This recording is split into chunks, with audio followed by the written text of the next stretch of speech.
John 15:9. As the Father loved me, I also have loved you. Abide in my love. So simple yet profound is statement from Jesus before his walk to the cross, where he gave us humanity his life.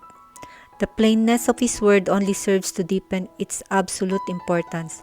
He paid the price for our sins by being nailed to the cross.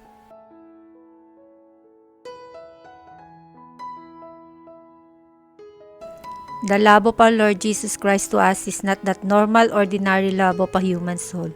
Just as God loves His Son Jesus, deeply eternal and with no beginning and will never end.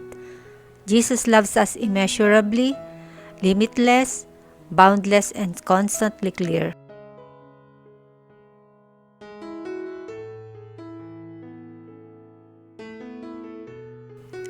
His love is unfailing and unconditional, that whatever you do and did will make Him unlove you.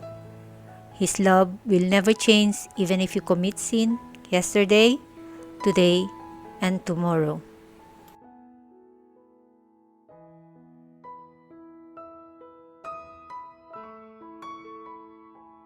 Romans 8:37. Yet in all these things we are more than conquerors through Him who loved us. Cheer up, even though you are in the midst of going through hard times. Through it all, you are more than conquerors, through Jesus Christ who loved you. In all these things, you are more than victorious through Him. Just being loved by Jesus means you are a winner. He gave His life to you. What else He will not do for you if you ask Him in prayer? Romans 5:8. But God demonstrates His own love towards us, in that while we were still sinners, Christ died for us. His love is unconditional. It's not by your own doing to be loved by Him. Salvation is freely given, for it is by grace you have been saved through faith. This is not from yourselves. It is the gift of God, not by your works, so that no one can boast of his own doing. You cannot earn His love by your actions. He voluntarily gives to you without conditions. How comforting to know the truth that even if we don't deserve His love, God graciously lavishes His love to us. He is merciful that He gives us what we don't deserve, His grace. This is the good news that should excite our hearts and give us hope. The knowledge of the truth that we are so deeply loved by God Himself in the person of Jesus Christ, that nothing can separate us from the love of God which is in Christ our Lord. Hebrews 10:17. Their sins and lawless acts I will remember no more. That's how God loves you, even though He is not pleased with the things that you do, but is always pleased with who you are. You are His child. You are His son, daughter, and co-heir with Christ, and partakers of inheritance in Christ. John 15:7. If you abide in me and my words abide in you, you will ask what you desire and it shall be done for you. When Jesus said He loves us, He finished His declaration of love by simple instruction for each of us, that we abide in His love. We are to remain in His wonderful love and rest in His assurance that He loves us constantly.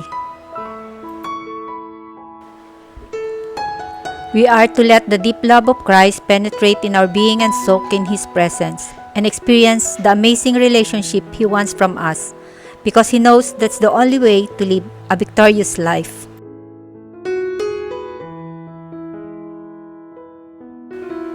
If we are always seeking His presence, we can overcome the stress of everyday life. The mountains we face in our lives will melt like wax in His presence. We will become spiritually healthy and strong as we remain and rest in His love.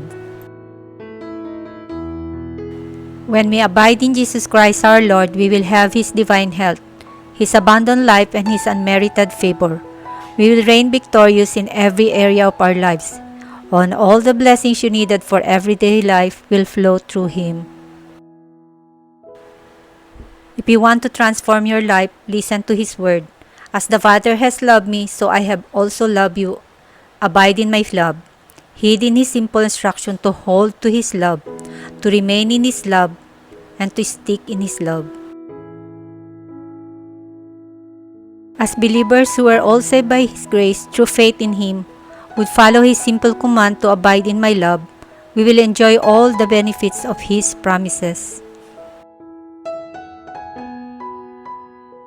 Let's pray. Father God, thank you for your unconditional love. I accept Jesus as my Lord and Savior. Thank you for loving me in spite of who I am, a sinner. Now, I have been saved by grace through faith in Christ, and I believe I am forgiven and redeemed.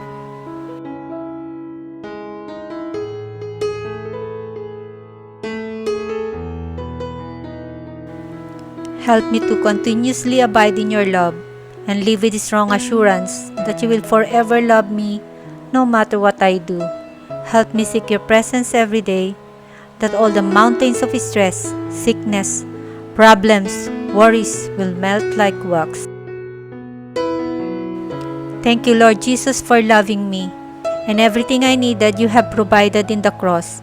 I have your abundant life, I have your divine health, and I have your unmerited favor. Thank you for all the blessings you have for me every day. Lord, let my heart be a reflection of the love and mercy that you have given to me. I ask you also to fill my cup with joy and strength that overflows, and I believe that whatever I ask in your name be done. In Jesus' name, Amen.